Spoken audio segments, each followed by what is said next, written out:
Everyone. So of course आता heading वाचून तर तुम्हाला समजलंच असेल की आजच्या ब्लॉगमध्ये मी काय दाखवणार आहे. So it's about my baby shower. खूप लोकांच्या रिक्वेस्ट आले, मला खूप लोकांचे कमेंट्स आले, खूप लोकांचे मेसेजेस आले ऑफकोर्स ऑन इंस्टाग्राम की प्लीज तुम्ही तुमचं बेबी शॉवरचं जे पण मोमेंट्स होतं, जे पण सेलिब्रेशन होतं ते आमच्याबरोबर शेअर करा. अँड येस, तो दिवस आलेला आहे. आज मी तुमच्याबरोबर ते कंप्लीट आमचं बेबी शॉवरचं जे पण होतं ते मी तुमच्याबरोबर शेअर करणार आहे. सो माझं बेबी शॉवर झालेलं 18 ऑगस्ट 2019ला, म्हणजे आता ऑलमोस्ट 1.5 वर्ष झालेलं आहे. आणि मी विचार केलं की आतापर्यंत तुमच्याबरोबर मी each and every moment share केलं आहे, देन वाय नॉट दिस, हे पण तुमच्याबरोबर आम्ही शेअर करूया. बघा तुम्ही आम्ही कसे दिसत होतो आणि आम्ही काय काय मजा केली, आम्ही कसं सेलिब्रेट केलं ह्या मोमेंटला. सो माझे आणि सनीचे खूप सारे आयडियाज होते जे आम्हाला आमच्या बेबी शॉवरच्या वेळेस एक्झिक्यूट करायचे होते. आणि त्याचे प्रिपरेशन्स आम्ही 5th मंथपासून, म्हणजे मी जेव्हा 5th मंथ प्रेग्नेंट होते तेव्हापासूनच चालू केलेलं. मी सगळं क्राफ्टिंग, जे जे गोष्टी लागणार आहे बेबी शॉवरसाठी, थीमचं विचार, सगळं काही मी तेव्हाच केलेलं. अँड स्लोली 2 मंथ्समध्ये, विदिन 2 मंथ्स मी सगळं कवर केलेलं. सगळं डेकोरेशन जे मला हवं आहे माझ्या टेबलवरती, गर्ल बॉयवालं सेक्शन, सगळं काही. आय जस्ट होप जर ते सगळं कॅप्चर झालं असेल तर तुम्हाला मी ह्या व्हिडिओमध्ये ऑफकोर्स दाखवेल. अँड येस, एक फक्त शॉर्ट ब्रीफ मी तुम्हाला देते की एक्झॅक्टली आमच्या बेबी शॉवरचं थीम काय होतं आणि आम्ही ते कसं सेलिब्रेट केलं. सो माझं थीम होतं की मला गर्ल आणि बॉय दोन्ही पाहिजेत तिथे, म्हणजे एका साईडला गर्ल सेक्शन पाहिजे, एका साईडला बॉय सेक्शन पाहिजे, पिंक अँड ब्ल्यू. त्याप्रमाणे सगळं काही डेकोरेशन केलेलं, त्याप्रमाणे सगळं काही वस्तू ठेवल्या गेल्या होत्या. आणि तशाच आईने सुद्धा खूप साऱ्या गोष्टी आणलेल्या, त्यासुद्धा एका टेबलवर ठेवलेल्या. असं खूप लोकांनी खूप काय काय काय आणलेलं, ते सगळं टेबलवर आम्ही सजवलेलं. अँड द सेकंड वॉज, आम्ही असं फंक्शन ठेवलेलं की आमची स्टोरी, माझ्या आणि सनीची जी स्टोरी आहे, स्टार्टिंग फ्रॉम आम्ही जेव्हापासून भेटलो till the time me pregnant झाली तोपर्यंतचं पूर्ण एक जर्नी दाखवलं आहे. म्हणजे जेव्हा आमचं जमलं तेव्हा सनी काय फील करत होता, मग मी काय फील करत होती, मग आम्ही दोघं जेव्हा हुक्ड झालो ज्याला बोलतो, तर तेव्हा आम्ही दोघं काय फील करत होतो. मग आमचं लग्न झालं, मग नंतर लग्नानंतरचं सगळं काही, ते सगळं काही एका असं गाण्या थ्रू, डान्स थ्रू आम्ही ट्राय केलं आहे की आम्ही ते एक्झिक्यूट करू आणि तुमच्यापर्यंत सगळ्यांपर्यंत आणण्याचा त्यावेळेस आम्ही प्रयत्न केलेला. अँड आय जस्ट होप तुम्हाला सगळ्यांना ते आवडेल. त्याचबरोबर मी काही गेम्स ठेवलेले, क्वेश्चन आन्सर्स, मग स्पिन द बॉटल असं वगैरे गेम ठेवलेलं आणि मुलांसाठी गेम्स ठेवलेले. सो आता मला ते एक्झॅक्टली आठवत पण नाही आहे, पण at the end of this video, नाहीतर मी जो नेक्स्ट पार्ट असेल, ऑफकोर्स मी 2 पार्ट्स करणार आहे, बिकॉज खूप मोठं सेलिब्रेशन होतं आणि मी ते एका पार्टमध्ये नाही कवर करू शकत, त्यामुळे 2 पार्ट्स बनवणार आहे. 2 किंवा 3 पण होऊ शकतात. सो जे पण ॲट द एंड माझ्याकडे जे पण फोटोज असतील ते सुद्धा तुमच्याबरोबर मी शेअर करेल, गेम्स बाबतीत, डेकोरेशन बाबतीत जे पण आहे, म्हणजे तुम्हाला सुद्धा आयडिया मिळेल की एक्झॅक्टली तुमच्या बेबी शॉवरच्या वेळेस तुम्हाला काय करायचं आहे. हे मी आधीसुद्धा शेअर केलेलं, but this is just for our जे पण न्यू आपले यूट्यूब फॅमिली मेंबर्स जी आता हळूहळू जशी वाढत चालली आहे त्यांच्यासाठी आहे. एनिवेज, मी आता तुमचं जास्त वेळ घेणार नाही आहे. यू जस्ट पीपल एन्जॉय, आणि तुमच्याबरोबर आम्हीसुद्धा एन्जॉय करणार आहोत, बिकॉज इट्स ऑलमोस्ट 1.5 वर्षानंतर आम्ही पूर्ण त्या सगळ्या मेमरीज रिलीव्ह करणार आहोत, जगणार आहोत परत एकदा. नायसरा पोटात बघणार आहे मी. Anyways, so I just hope तुम्हाला आवडेल अँड एन्जॉय.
बाटलीत बाटली सलाईनची बाटली रचनाला मी वाणी आहेत गाठली.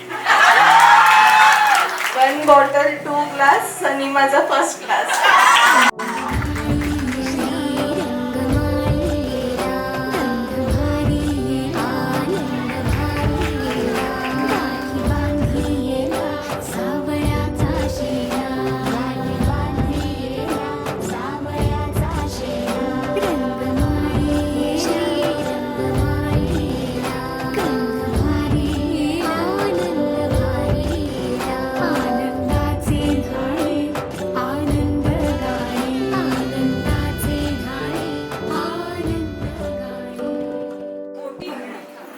ओटी भरणं हे नाव सगळ्यांना ओळखीचं आहे, पण ओटी भरण्याला वेगवेगळी नावं पण आहेत. जसं मी महाराष्ट्रातले लोक म्हणतात डोहाळे जेवण म्हणून संबोधतात, तर मध्य प्रदेशातले गोद भराई म्हणून तर इंग्रजीमध्ये बेबी शॉवर.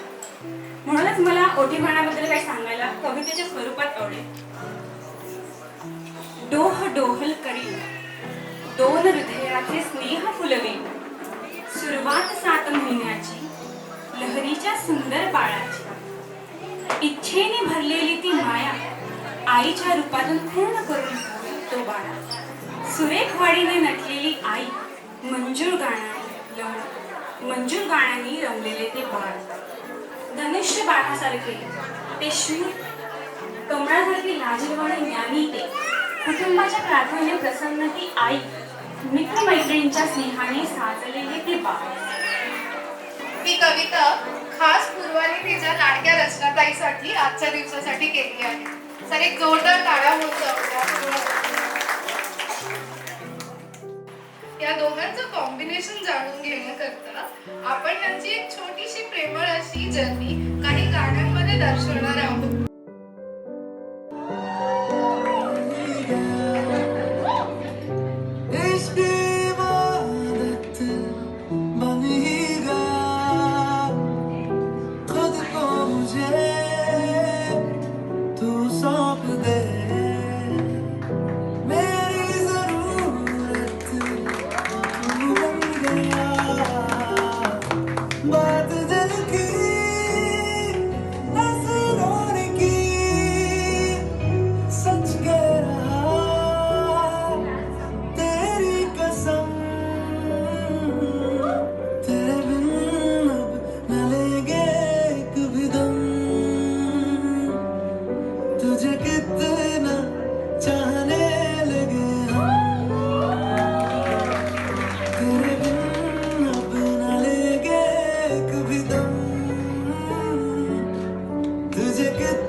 कुछ भी नहीं है ये जान,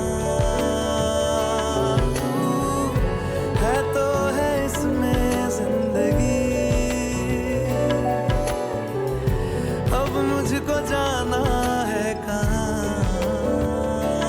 के तू ही सफर है आखिरी. कि तेरे बिना जीना मुमकिन नहीं, ना देना कभी मुझको तू फासले. मैं तुझको कितना चाहती हूँ ये तू कभी सोच ना सके. तेरे लिए दुनिया छोड़ दी है, तुझ पे ही सांस आके रुके. मैं तुझको कितना चाहता हूँ ये तू कभी सोच ना सके.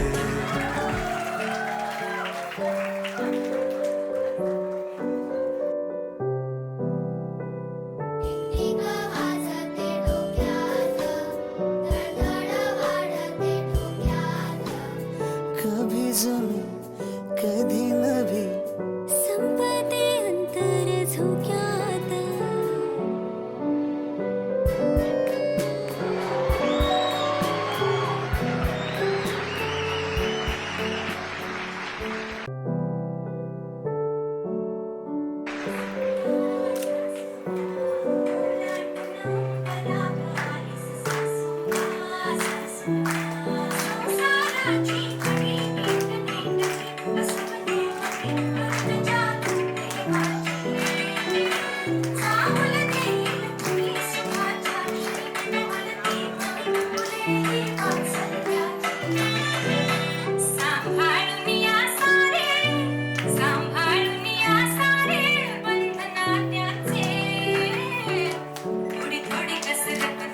रे काया घमघमे सारा गंध जाईचा जन्म बाईचा बाईचा खूप घाईचा एक आईचा आईचा एक ताईचा